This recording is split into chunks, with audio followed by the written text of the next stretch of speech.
10장 1절에서 18절까지 말씀 교독하겠습니다. 사사기 10장 1절에서 18절까지 말씀 교독합니다. 오늘은 11월 28일 화요일 아침입니다. 11월 28일자 본문 사사기 10장 1절에서 18절까지 말씀 교독하겠습니다. 구약 370쪽입니다. 79쪽입니다. 아비멜렉의 뒤를 이어서 이사갈 사람 도도의 손자 부하의 아들 돌라가 일어나서 이스라엘을 구원하니라. 그가 에브라임 산지 3일에 거주하면서 이스라엘의 사사가 된 지 23년 만에 죽음에 3일에 장사되었더라. 그 후에 길앗 사람 야일이 일어나서 22년 동안 이스라엘의 사사가 되니라. 그에게 아들 30명이 있어 어린 낙이 30을 탔고 성읍 30을 가졌는데 그 성읍들은 길앗 땅에 있고 오늘까지 하봇 야일이라 부르더라. 야일이 죽음에 가몬에 장사되었더라. 이스라엘 자손이 다시 여호와의 목전에 악을 행하여 바알들과 아스타롯과 아람의 신들과 시돈의 신들과 모압의 신들과 암몬 자손의 신들과 블레셋 사람들의 신들을 섬기고 여호와를 버리고 그를 섬기지 아니하므로 여호와께서 이스라엘에게 진노하사 블레셋 사람들의 손과 암몬 자손의 손에 그들을 파심해 그 해에 그들이 요단강 저쪽 길앗의 아모리의 족속의 땅에 있는 모든 이스라엘 자손을 쳤으며 18해 동안 억압하였더라. 암몬 자손이 또 요단을 건너서 유다와 베냐민과 에브라임 족속과 싸움으로 이스라엘의 공고가 심하였더라. 이스라엘 자손이 여호와께 부르짖어 이르되 우리가 우리 하나님을 버리고 바알들을 섬김으로 주께 범죄하였나이다 하니 여호와께서 이스라엘 자손에게 이르시되 내가 애굽 사람과 아모리 사람과 암몬 자손과 블레셋 사람들에게서 너희를 구원하지 아니하였느냐? 또 시돈 사람과 아말렉 사람과 마온 사람이 너희를 압제할 때에 너희가 내게 부르짖음으로 내가 너희를 그들의 손에서 구원하였거늘 너희가 나를 버리고 다른 신들을 섬기니 그러므로 내가 다시는 너희를 구원하지 아니하리라. 가서 너희가 택한 신들에게 부르짖어 너희의 환난 때에 그들이 너희를 구원하게 하라 하신지라. 이스라엘 자손이 여호와께 여쭈되 우리가 범죄하였사오니 주께서 보시기에 좋은 대로 우리에게 행하시려니와 오직 주께 구하옵나니 오늘 우리를 건져내옵소서 하고 자기 가운데에서 이방 신들을 제하여 버리고 여호와를 섬김에 여호와께서 이스라엘의 공고로 말미암아 마음에 근심하시니라. 그때에 암몬 자손이 모여서 길르앗에 진을 쳤으므로 이스라엘 자손도 모여서 미스바에 진을 치고 길르앗 백성과 방백들이 서로 이르되 누가 먼저 나가서 암몬 자손과 싸움을 시작하랴. 그가 길르앗 모든 주민의 머리가 되리라 하니라. 아멘. 오늘 말씀은 아비멜렉, 기드온의 아들 아비멜렉이 큰 일을 저지르고 비극적으로 끝이 났죠. 아비멜렉 이후에도 하나님은 돌라 그리고 야일이라는 사사를 세워서 이스라엘을 보호했습니다. 그러나 그 사사들이 죽자 이스라엘 백성은 또 여호와를 버리고 우상 숭배에 빠졌죠. 가나안 사방 대부분 나라들의 그 섬기는 신들을 그들도 다 섬겼습니다. 하나님은 블레셋 그리고 암몬을 보내셔서 그들에게 넘기셔서 이스라엘 백성들이 고통을 받게 하셨습니다. 그러자 이들이 하나님께 회개하며 돌이켰습니다. 하나님은 냉담하게 너희들이 믿는 그 우상 신에게 가서 구해달라고 해라 라고 말씀하셨습니다. 그러나 그들이 진심으로 회개하자 근심하셨습니다. 오늘 질문은 이겁니다. 범죄한 우리를 하나님은 어떻게 다루시는가? 하나님은 범죄한 우리를 어떻게 다루시는가? 이것이 오늘의 질문입니다. 첫 번째로 고통을 통해서 죄를 깨닫게 하시는 방식을 취하십니다. 고통을 통해서 죄를 깨닫게 하시는 방식을 취합니다. 아비멜렉과 세겜 사람들의 이 불의한 결탁으로 엄청난 내부의 아픔을 겪었죠. 서로가 서로를 죽이는 그런 내전에 아픔을 겪었습니다. 자칫 이런 공백을 틈타서 외부 이방인들의 또 압제 침략 때문에 압제를 당할 수 있는 그런 위기 상황이었거든요. 그러나 하나님께서 아비멜렉 그 이후에 그 혼란스러운 뒤에 나라가 어려워지지 않도록 사사를 세웠어요. 돌라라는 사사를 세워서 23년간 다스리게 하고, 또 이후에 야일이라는 사사를 세워서 22년간 이스라엘 다스리게 함으로 이스라엘이 외부의 침략으로부터 보호를 받도록 하셨어요. 우리는 사사를 보면은 뭐 대단한 활동을 한 사사들이 많이 있어요.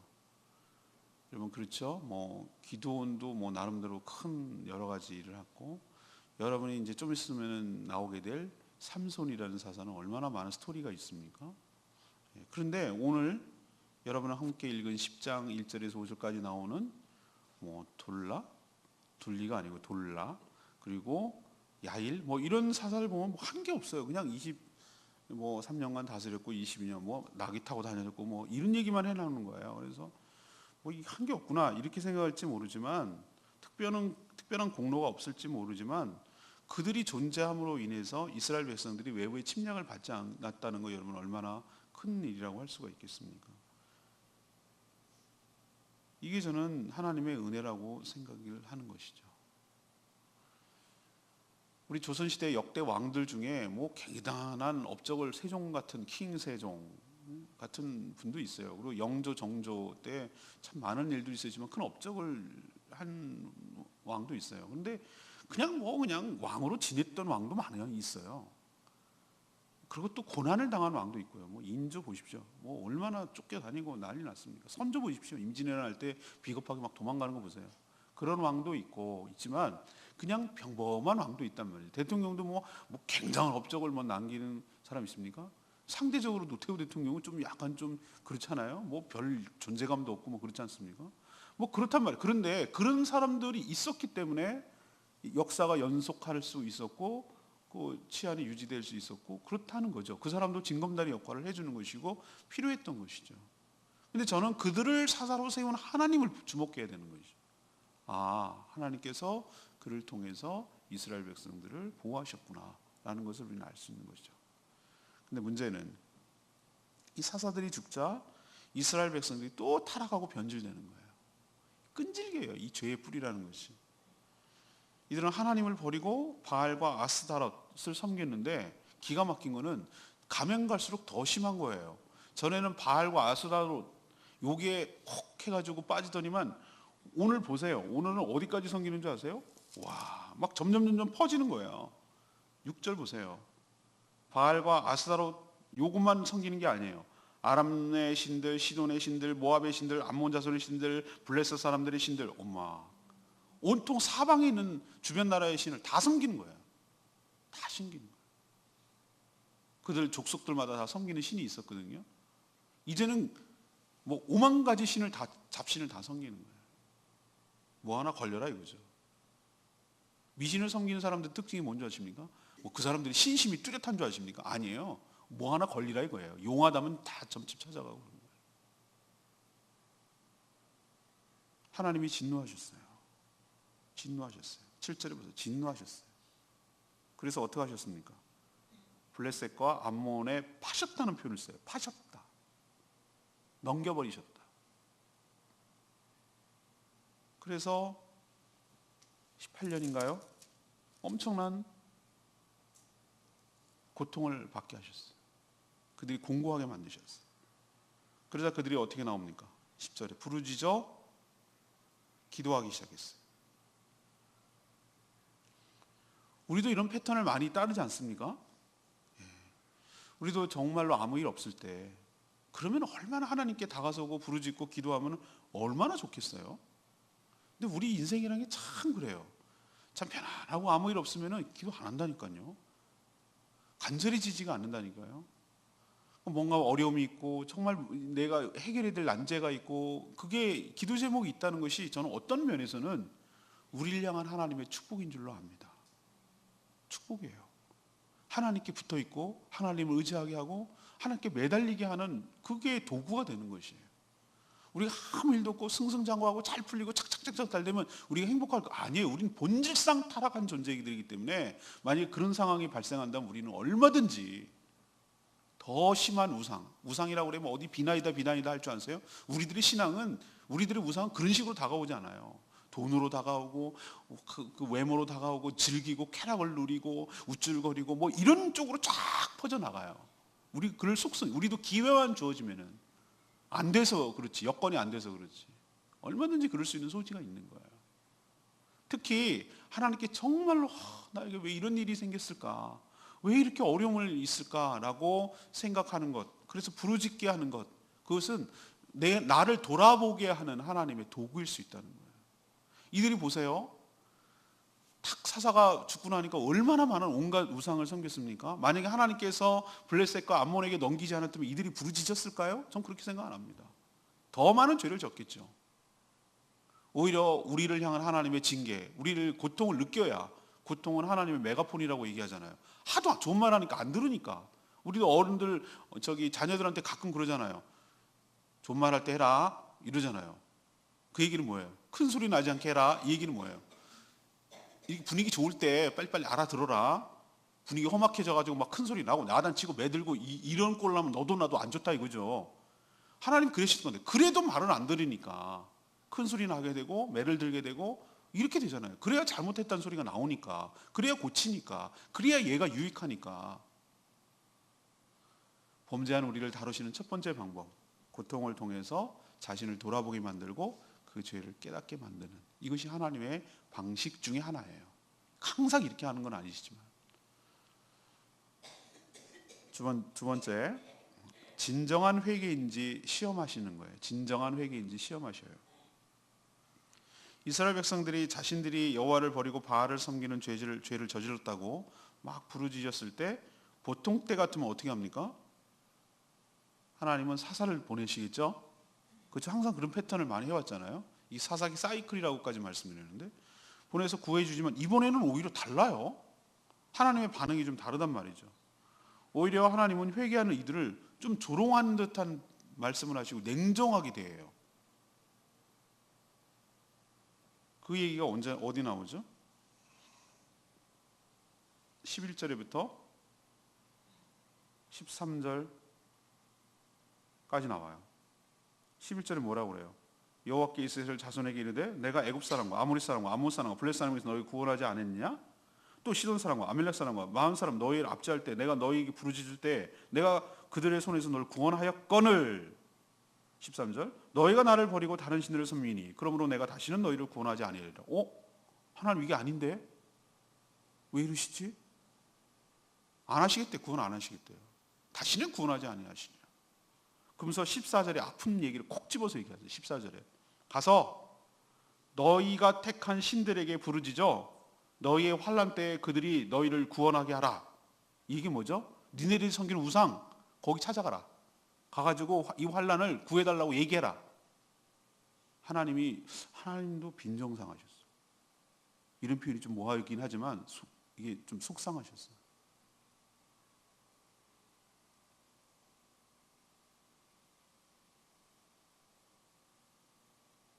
저는 하나님이 인격적인 분이시라고 생각해요. 하나님도 다 느껴요. 우리가 하나님의 형상을 받아서 창조받았다는 얘기는 뭐냐면 우리가 지정이 인격이 있다는 거예요. 알고 느끼고 결단하고 이런 것들이 다 요소가 있어요. 하나님도 그런 요소가 있어요. 그분을 우리가 닮았거든요. 우리만 속상한 줄 알아요. 아니에요. 하나님도 속상하세요.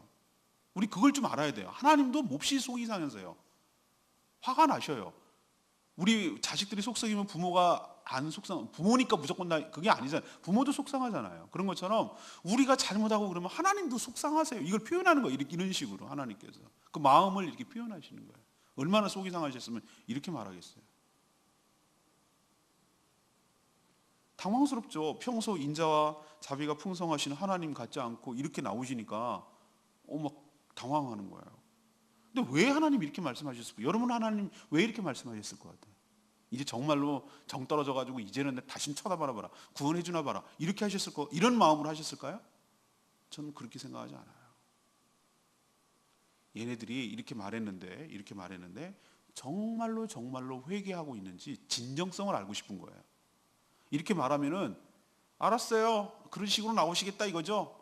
그럼 우리는 이렇게 나올지, 아니면 이렇게 말을 해도 아니에요, 잘못했어요, 이렇게 나올지, 이거를 보고 싶은 거예요. 하나님은 얘네들이 건성으로 요 위기만 넘기려고 회개하는 척하고 위기만 넘겨가지고 옛날로 되돌아가려고 하는 건지, 진짜로 진심으로 회개하는 것인지를 이렇게 반응을 보시려고 어떨 때는 딱 냉담하게 하시는 거예요.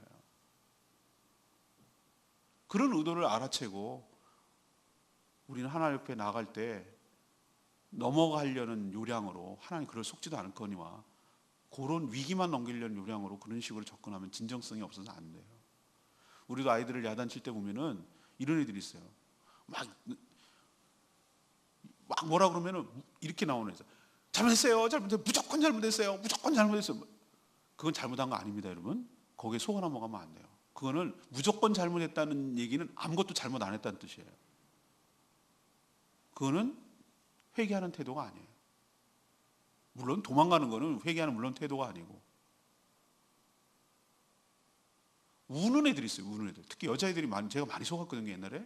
울어요. 일단 막 울고 그래요. 그 눈물로 어떻게 해가지고, 그거는 연기하는 거예요. 악어의 눈물을 뚝뚝뚝 흘리고, 그 이영학이처럼 이빨 개 어금니 그 애처럼 그러는 거예요. 눈물을 흘리는 거, 연기하는 거예요. 그거는 참여하는 태도가 절대 아니에요. 우리가 회개편에서, 생명의 삶에서 나올 때 회개편에서 어떻게 다룹니까? 진정한 회개는 인격적으로 하는 거라고 제가 말씀드렸어요. 눈물은 옵션이지 필수가 아니에요. 자연스럽게 따라올 수도 있고 안 따라올 수도 있어요. 눈물이 회개의 본질은 아니에요. 자신의 죄가 무엇인지 정확하게 인식해야 돼요. 이게 지정의할 때 지혜에 해당되는 부분. 정은 뭐냐? 자기의 죄를 너무 슬퍼하고 그 죄를 미워하고 그 죄에 대해서 회개하고 후회하고 정말 그렇게 사는 내 자신이 비참한 것을 인정하고 이런 느낌이 있어야 돼요. 거기에 또 눈물이 따라올 수도 있어요. 세 번째, 의예요. 의는 결단하는 거예요. 다시는 이렇게 살면 안 되겠다 라는 어떤 의지적 결단이 따라와야 돼요. 이 지정의가 있을 때 진정한 회개라고 할 수 있어요. 이게 뭐죠? 내가 무엇을 잘못했는지 아는 게 중요하잖아요. 인정을 하는 거 중요하잖아요. 내가 이러이러한 죄를 졌습니다. 구체적으로 하나님 앞에 정확하게 얘기하고, 그 모든 잘못을 달게 받겠다고 이렇게 인정하고, 이렇게 할 때 그래야 진정한 회개 아니겠습니까? 쇼해 갖고 넘어가려는 거 하나님한테 안 통하는 거. 하나님이 이렇게 나올 때 우리가 쇼에서 어떻게 요 위기만 넘기고 고통만 싹 빠져나오려고 할 때 하나님 이런 식으로 냉담하게 대답하실 거예요. 그래? 그럼 네가 의지하는 그곳에 가서 얘기해라. 네가 붙들고 있는 돈 갖고 네 막아봐라. 네 아버지 친정아버지 찾아가가지고 메꿔달라고 해라. 그래, 네 사업체 팔아가지고 메꿔 해결하면 되겠네. 이런 식으로 하나님께서 나오실지 몰라요. 여러분, 하나님만이 해결책인 줄로 믿습니다. 하나님 필요의 옵션 아니에요. 이용의 도구가 아니란 말입니다. 우리가 하나님 앞에 죄를 고백하고 진정성을 가지고 회개할 때 하나님께서 용서해 주실 줄 믿습니다. 세 번째가 그거예요. 진심으로 통회하면 하나님의 마음이 움직인다는 거예요. 이렇게 하나님은 냉담하게 되어 있지만 이스라엘 백성들 정말 다급했어요. 그리고 진정으로 이들이 회개하기 시작했어요. 15절에 그 표현이 나오죠. 이들은 하나님께 뭐라고 합니까? 우리가 범죄하였사오니 주께서 보시기에 좋은 대로 우리에게 행하시려니와 오직 주께 구하옵나니 오늘 우리를 건져내옵소서. 이렇게 대답을 하는 거예요. 하나님이 이렇게 나와도, 제가 쉬운 성경으로 이것을 번역하면 이런 거죠. 쉬운 성은 이렇게 번역해요. 하나님, 우리가 죄를 지었습니다. 하나님께서 어떻게 하시든지 우리는 그대로 따르겠습니다. 그러나 이번만은 우리를 구해 주시기를 원하옵니다. 이렇게 표현하고 있어요. 느껴지시죠? 여기서 모든 처분을 하나님께 맡기고 어떤 벌도 달게 받겠다는 태도가 그들이 진정으로 회개하고 있다는 게 느껴지지 않습니까? 또한 그들은 그 뒤에 16절이에요. 자기 가운데서 이방신들을 제해버리고 여호와를 섬기매라고 했어요. 이게 저는 회개의 진정한 모습이라고 생각을 해요. 말만 그렇게 하는 것이 아니고 자기들 가운데 있는 이방 신상들을 제거하기 시작하고 여호와를 섬기겠다. 하나님을 제사하기 시작했다는 거예요. 돌아섰다는 거예요. 정리를 했다는 거예요. 이들의 회개 기도가 삶으로 이어지고 있음을 알 수 있죠. 이것이 저는 진정한 회개라고 생각을 해요. 그러자 삭개오도 그렇게 했죠. 하나님, 주님, 뭐 아무 말도 안 했어요, 주님. 그런데 자기 집에 오는 그 주님이 너무 감격스러운 거예요. 사람 대우해 주니까. 사람 취급을 안 하고 다 죄인 취급하는데 예수님만 그러지 않으니까 자기 입으로 막 실토를 하는 거야. 내가 다 등치고 해먹고 막 그런 거 다 갚겠습니다. 재산을 나눠주겠습니다. 내가 토설한 거 있으면 4배나 갚겠습니다. 이렇게 하잖아요. 이게 진정한 회개의 모습 아닙니까? 그러자 이 사람도 이스라엘 사람이로다, 이렇게 얘기하잖아요, 예수님께서.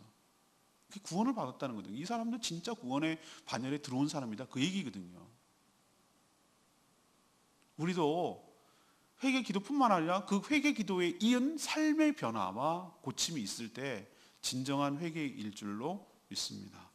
그러자 16절 후반에 이스라엘의 공고, 이스라엘이 어려움에 빠지는 것을 보고 이스라엘이 괴로워하는 것을 보시고 하나님의 마음이 어떻게 됐어요? 근심하니라. 이 얘기는 뭐죠? 아무런 있잖아요, 그 사랑의 반대말은 미움이 아닙니다. 무관심입니다. 버려두는 겁니다. 근데 하나님께서 얘네들의 공고, 그러니까 괴로움을 보시고 근심하셨다는 얘기는 마음이, 신경이 쓰이기 시작했다는 얘기예요. 마음이 움직이기 시작했다는 뜻이에요. 그들의 회개를 보고, 그들의 회개하는 삶을 보고 하나님께서 마음이 조금씩 움직여 나가는 것을 볼 수가 있어요. 하나님의 근심한다는 뜻은 처음 원래는 냉담하고 처음에는 모른 척하고 그러려던 처음 계획과 달리 자신의 생각과 뜻을 철회하고 이들에게 마음을 쓰기 시작하고 구원하시기 시작하셨다는 뜻이기도 합니다. 우리도 하나님의 마음, 저는 이런 하나님이 너무 좋아요. 저는 이게 레마의 말씀이기도 해요. 16절 말씀, 마음 이제 근심했다는 얘기인데, 저는 하나님께서 아까도 좀 서두 얘기했지만 인격적인 분이라는 거예요. 하나님은 지정의가 있으세요. 그러니까 무슨 그리스 신화에서 나오는 그런 신들처럼 잘못하면 무조건 퍽 번개가 내려가지고 빠박 치고, 잘하면 막 상 주고, 이런 식의 어떤 냉정하고 기계적인 그런 신이 아니라는 거예요. 저 그런 점에서 굉장히 좋아요. 너무 좋으신 분이에요. 그런 경직된 분이 아니에요. 이렇게 패역하고 연약한 자들의 기도를 들으셔요, 하나님께서. 그리고 자신의 거룩한 뜻을 철회하고요, 바꿀 줄도 아시는 분이란 말이에요. 아무리 큰 죄를 지었어도 마음과 뜻을 다해 진심으로 회개하고 행동으로 돌이킬 때 하나님께서 자신의 마음을 돌이키실 수도 있는 그런 분이 하나님이신 줄로 믿습니다. 그러니까 하나님께로 돌아가야 될 줄로 압니다. 오늘 3가지 말씀드렸어요. 범죄한 우리를 하나님께서는 어떻게 다루십니까? 이것이 오늘의 질문이거든요. 첫 번째는 어떻게 다루신다고요? 고통을 통해서 우리를, 죄를 깨닫게 하고 우리를 돌아보게 하시는 방식으로 우리를 대하셔요. 두 번째는 이 사람들이 정말로 하나님 앞에 회개하고 진정으로 회개하고 돌이키는 것인지를 때로는 시험하고 테스트하세요. 마지막으로 이들이 진정으로 통회하고 자복하고 회개할 때 그 마음을 돌이키시고 움직이시고 마음 아파하시고 마음 쓰기 시작하시고 진정한 구원과 회복의 역사가 시작될 줄로 믿습니다. 오늘 말씀 붙들고 승리하시는 복된 하루 되기를 축복합니다. 오늘 말씀 붙들고 기도하기 전에 찬양집 528장 부르고 기도하겠습니다.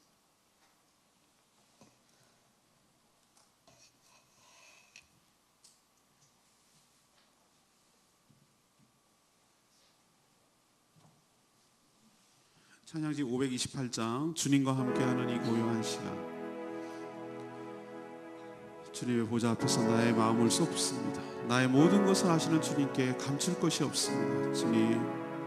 주님을 바라보니 주님 나의 모든 삶이 주님의 것이오니 주만을 온전히 온 마음을 다해서 섬기기를 원합니다. 528장입니다.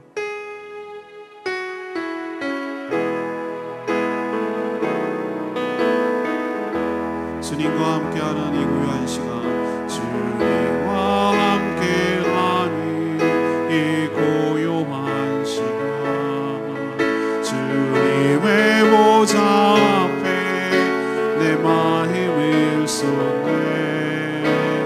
모든 것 아시는 주님께 감출 것 없네. 내 마음과 정성 다해 주 바라나이다.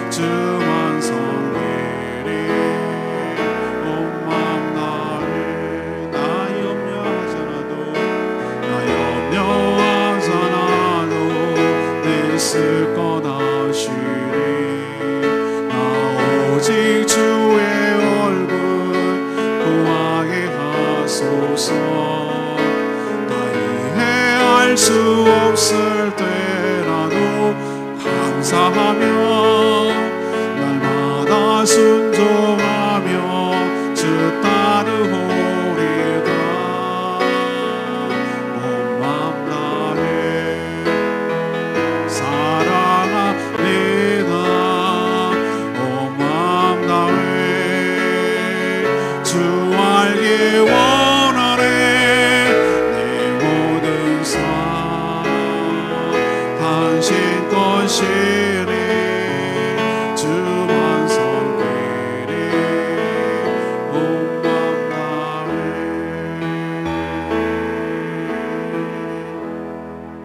그렇습니다. 하나님의 우리는 진심을 때로는 의심할 때가 있고 하나님께서 무엇을 원하시는지를 놓칠 때가 있어요. 이스라엘 백성들의 모습을 보면서 나의 모습을 바라봅니다. 하나님이 그렇게 나오실지라도 우리가 진심으로 하나님께 회개하고 다가서면 하나님께서 우리에게 은혜를 주시고 회복시켜 주시고 복 내려주시고 그 마음을 돌이켜 주실 줄로 믿습니다. 우리가 하나님께 진정으로 나가야 될 줄로 믿습니다. 다 같이 주님 앞에 진정으로 나가기를 원합니다. 주여, 우리를 불쌍히 여겨달라고 기도하겠습니다. 주여 아버지, 온 마음 다해 사랑합니다. 온 마음 다해 주 알기 원하네. 내 모든 삶 당신 것이니 주만 섬기리 온 마음 다해 온 마음 다해 사랑합니다. 온 마음 다해 주 알기 원하네. 내 모든 삶 당신 것이니 주만 섬기리 온 마음 다해.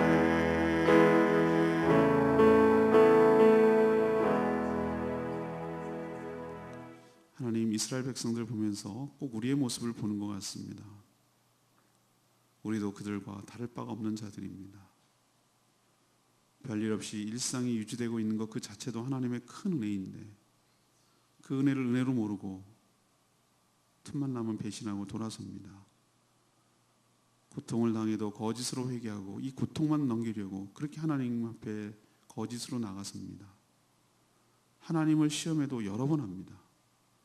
이제 하나님 앞에 진심으로 용서를 구하며 우리의 삶을 돌이키겠습니다. 우리가 의지하고 있는 우리들의 우상, 나만의 우상을 완전히 버리고 청산하겠습니다. 저희를 불쌍히 여겨주시고 심판을 철회하여 주시고 우리도 살 길을 열어 주시옵소서. 오직 하나님의 은혜로 살아가는 것을 배우게 하여 주시옵시고 우리가 하나님 앞에 기도하고 제목이 있다는 것이 오히려 축복인 줄 알고 기쁜 마음으로 살아가게 하여 주시옵소서. 오늘도 하나님 마땅히 해야 될 여러 가지 일들을 기쁜 마음으로 잘 감당하기를 원합니다. 또한 하나님 앞에 엎드려 간구하는 기도 제목마다 응답하여 주시고 하나님의 살아계심을 온전히 체험할 수 있도록 도와주시옵소서. 11월 한 달을 또 잘 마무리하고 한 달밖에 남지 않은 12월을 맞게 하여 주셔서 올 한 해 잘 마무리하고 주님의 은혜로 살았음을 고백하는 한 달 되게 하여 주시옵소서. 주님께 모든 것 맡기옵고 예수 그리스도의 이름으로 축복하며 기도합니다. 아멘. 오늘 하루도 주님의 은혜로 살아가는 복된 하루 되기를 축복합니다. 예, 기도하겠습니다.